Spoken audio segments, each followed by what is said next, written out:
Now, I'm going to enter into what is somewhat controversial subject. I'm going to speak about the ministries that are open to women and the ministries that are not open to women, whether single or married. One of the questions that's very much to the fore in the church at the moment is, should women be ordained? My answer is, that's much too vague a question.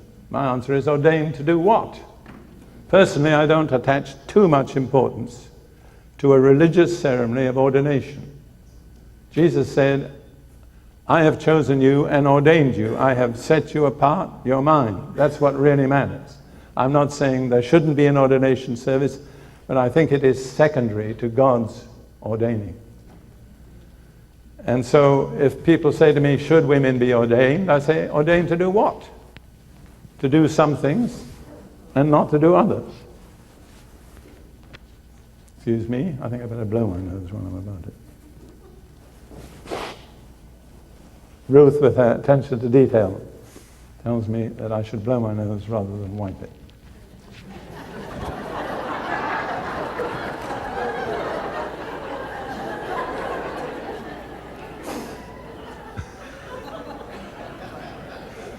Now, I'm going to go through a list, 4 lists of ministries in the New Testament and discuss briefly which of them are open to women and which are not, bearing in mind that women are not eligible for governmental authority.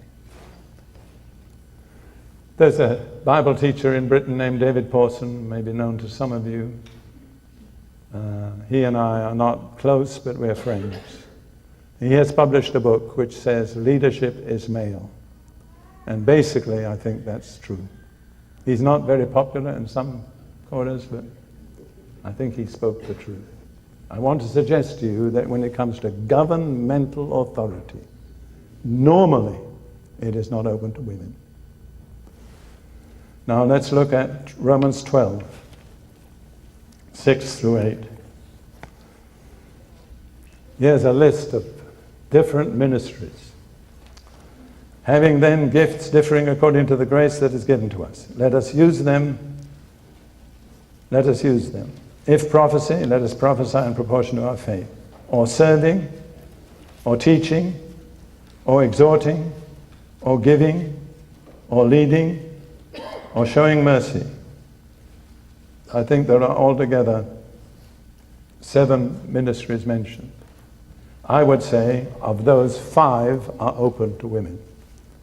Prophecy, serving, which is translated ministry in this translation, exhorting, giving, showing mercy. 2 that are not normally open are teaching or leading. And when I speak about teaching, I mean teaching that is the administration of governmental authority. If you don't get that concept, you really can't get clarity. Then in 1 Corinthians chapter 11,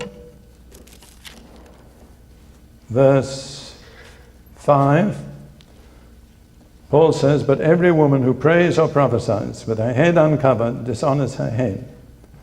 Let's leave out the question about the head covering for a moment and just point out that it's all right for a woman to pray or prophesy, provided she fulfills the requirements. So those 2 ministries are open to women, praying and prophesying. And then in 1 Corinthians 12, verses 28 through 30, Paul gives a whole list of ministries.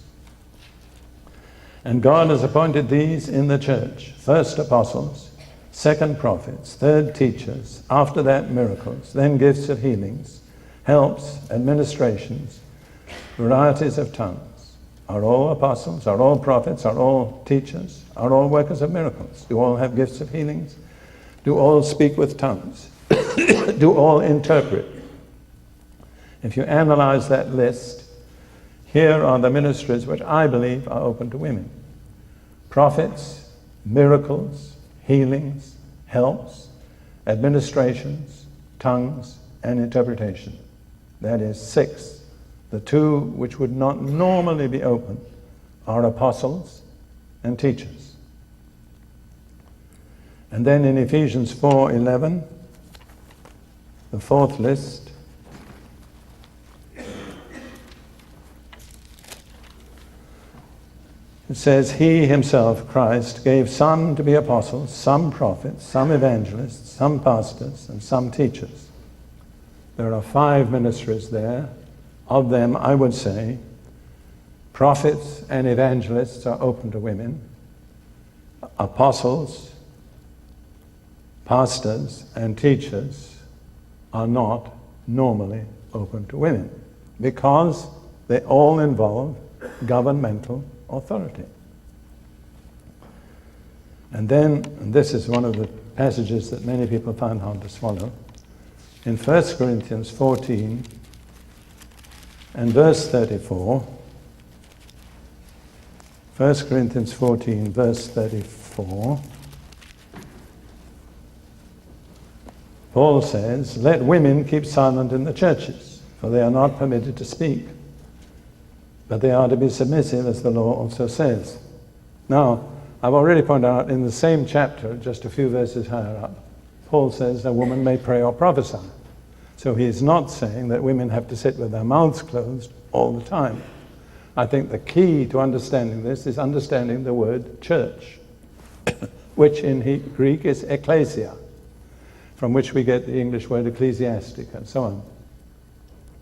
Now, in Greek culture, ecclesia was the word to describe the governmental body of a Greek city-state. It is essentially a governmental word. This brings out the fact, as I've already said, that God governs humanity in a large measure through his church. But when it comes to what I would call governmental assemblies, women are to keep silent. They are not to usurp the function of governing. That's my understanding. Now, we'll go on just a little further, because all these passages, I believe, are consistent. 1 Timothy chapter 2 and verse 12. Paul says, I do not permit a woman to teach or to have authority over a man, but to be in silence. You notice teaching is directly connected with authority. So Paul says where teaching implies the exercise of authority, government, I don't permit it. Now that's Paul's personal statement, but I think we need to give attention to what Paul says. After all, if we compare his results with the results of the feminists, he's a long way ahead.